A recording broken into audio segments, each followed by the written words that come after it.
सोलापुरातील एका सुपारी व्यापाऱ्याची लाखोंची फसवणूक झाल्याची घटना उघडकीस आली आहे। मुसा कमालशा मुर्शद वय 65 व्यवसाय सुपारी विक्रीचा, राहणार 444 शास्त्रीनगर बाळासाहेब ठाकरे हॉस्पिटलच्या पाठीमागे सोलापूर यांनी दिलेल्या फिर्यादीवरून इक्बाल मोहम्मद हुसेन शेख वय अंदाजे 38 राहणार 67 महात्मा फुले नगर मजरेवाडी सोलापूर यांच्या विरुद्ध सदर बाजार पोलीस ठाण्यात गुन्हा दाखल करण्यात आला आहे। याबाबत फिर्यादीत म्हटले आहे की मुसा कमालशा मुर्शद यांचा वडिलोपार्जित किरकोळ आणि होलसेल सुपारी विक्रीचा व्यवसाय आहे। सुपारी व्यवसायाचे दुकान हे शास्त्रीनगर मध्येच मौलाली चौक येथे SM ट्रेडर्स या नावाने आहे। 2019 मध्ये इक्बाल मोहम्मद हुसेन शेख हा MS ट्रेडर्स या दुकानातून सुपारी खरेदी करण्यासाठी आला। यावेळी इक्बाल शेख याने दुकानातून 3 टन सुपारी रोखीने खरेदी केली। यानंतर इक्बाल शेख हा वारंवार दुकानात सुपारी खरेदी करण्यासाठी येत आणि तो 1.5 क्विंटल 2 क्विंटल अशी सुपारी रोखीने खरेदी करत, त्यामुळे चांगल्या परिचयाचा झाला। यानंतर इक्बाल मोहम्मद हुसेन शेख हा फोन करून सुपारीची ऑर्डर देत आणि त्याच्याकडे कामास असलेले नियाज शेख, सुलेमान शेख यांना माल नेण्यासाठी पाठवत असे। यानंतर 3 एप्रिल 2024 रोजी इक्बाल मोहम्मद हुसेन शेख हे दुकानावर आले आणि म्हणाला, माझे एक पेमेंट अडकले आहे, ते पेमेंट आले की तुम्हाला एकदम रक्कम देतो, उधारीवर मला माल द्या। इक्बाल शेख याने दुकानातून सुमारे 5 वर्ष रोखीने माल नेल्याने तसेच या दरम्यान विश्वास संपादन केल्याने इक्बाल हुसेन यास काही एक हरकत न घेता 2 महिन्याच्या उधारीवरती माल देतो आणि 2 महिन्यानंतर खरेदी केलेल्या मालाचे पैसे दे असे सांगितले। त्यानंतर इक्बाल मोहम्मद हुसेन शेख याने ज्यावेळी फोन करून सुपारीच्या मालाची ऑर्डर दिली त्यावेळी नागपूर येथील व्यापारी इम्रान सुपारी ट्रेडर्स आणि उमर ट्रेडिंग कंपनी यांना फोन करून मालाची ऑर्डर देऊन त्यांना मालाचे ऑनलाईन पैसे देऊन इक्बाल मोहम्मद हुसेन शेख याला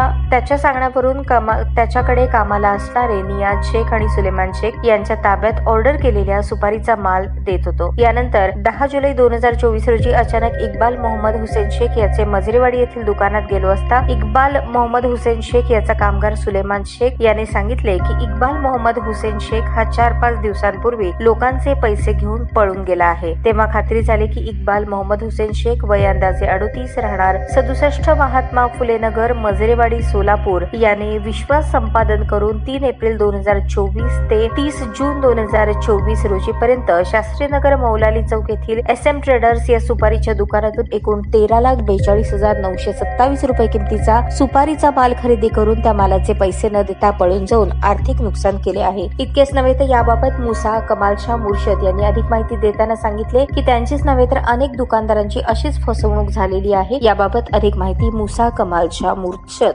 यांनी दिली।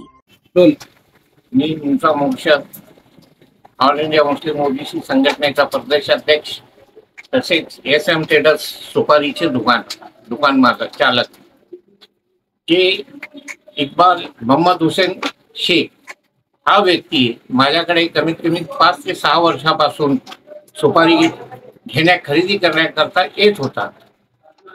की त्याने जर विश्वास संपादन करण्याकरिता कमीत कमी 5 वर्ष त्यांनी माझ्याकडनं रोखीने व्यवहार केला। कधी 5 लाखाचं, कधी 6 लाखाचं, कधी 8 लाखाचं, तर कधी 10 लाखापर्यंत त्यांनी माझ्याशी व्यवहार केला। यानंतर की त्यांनी सांगितलं की माझं बँक प्रकरण होणार आहे आणि मी आपल्याला एक रक्कम देतो, म्हणून गेल्या 4 महिन्यात 13 ते 14 लाखाचा त्यांनी माझ्याशी घोळ घातला। 13 ते 14 लाख रुपये घेऊन तो माझे फरार झालेला आहे। की त्याच्या आधी त्यांनी मला सांगितले की माझे लोन पास होणार आहे, बँकेच्या कर्मचाऱ्यांना कमिशन दिल्याशिवाय ते लोन पास करत नाहीत म्हणताना माझ्याकडे पैसे नसताना सुद्धा मी इतरांकडून 2 लाख रुपये त्याला घेऊन दिले। त्याचाही भुर्दंड मलाच बसलेला आहे आणि 1 लाख याच्या आधीची रक्कम माझी त्याच्याकडे होती, म्हणजे 17 ते 17.5 लाखाचा त्यांनी मला फसवणूक केलेली आहे।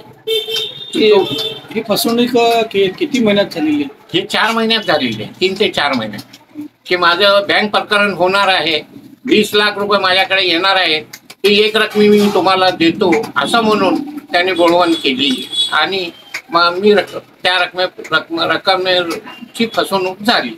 एकूण रक्कम किती आहे? आपण सांगतात 17 ते 18 लाख, इथे 13 लाख आहे, म्हणजे 13,42,000चा। तर माझ्याकडे जे मी नागपूरहून जे माल मागवत होतो त्या पावत्याच्या आधारे 13,42,000 वर चिल्लर रक्कम आहे हे आहे आणि 1 लाख माझी मागील बाकी। आणि दुसरी गोष्ट ज्याच्याकडून मी व्याजाने पैसे घेऊन दिले की 2,000 रुपये मी आज स्वतः भरत आहे, त्याची डायरी माझ्याकडे आहे की रोज 2,000 रुपये त्या व्यक्तीला मी भरतोय. असे धरले तर किती होतात तुम्हीच हिशोब करा.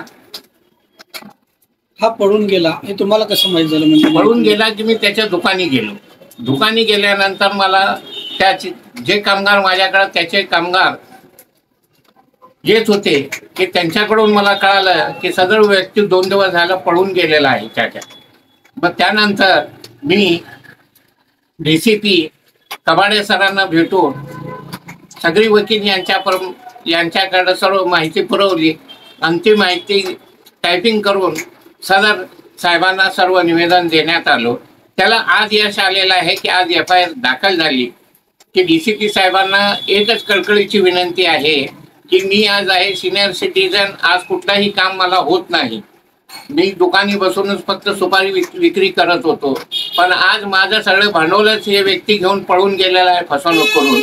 की त्यांना विनंती आहे की लवकर तपास करून या व्यक्तीला पकडण्यात यावे. तसेच या व्यक्तीकडे पासपोर्ट आहे, शक्यतो तो देशाबाहेरही पळून जाऊ शकतो. तर CP साहेबांना आणि DCP साहेबांना विनंती आहे की लवकरात लवकर या व्यक्तीला पकडण्यात यावे. फक्त आपलीच फसवणूक झालेली आहे का अजून सोलापुरात कमीत कमी 5 ते 6 कोटीचा हा भ्रष्टाचार आहे. 5 ते 6 कोटी लोकांना यांनी फसवलेलं आहे. हे व्यक्ती लोक पुढे यायला भेट आहेत की FIR दाखल केल्यानंतर आमच्यावर काय कारवाई होईल का, याकरता लोक येत नाहीत. माझा लिगल व्यवसाय आहे, त्याकरता मी स्वतः FIR दाखल. ताज्या बातम्या पाहण्यासाठी प्राईम महाराष्ट्र न्यूज चॅनलला सबस्क्राईब करा.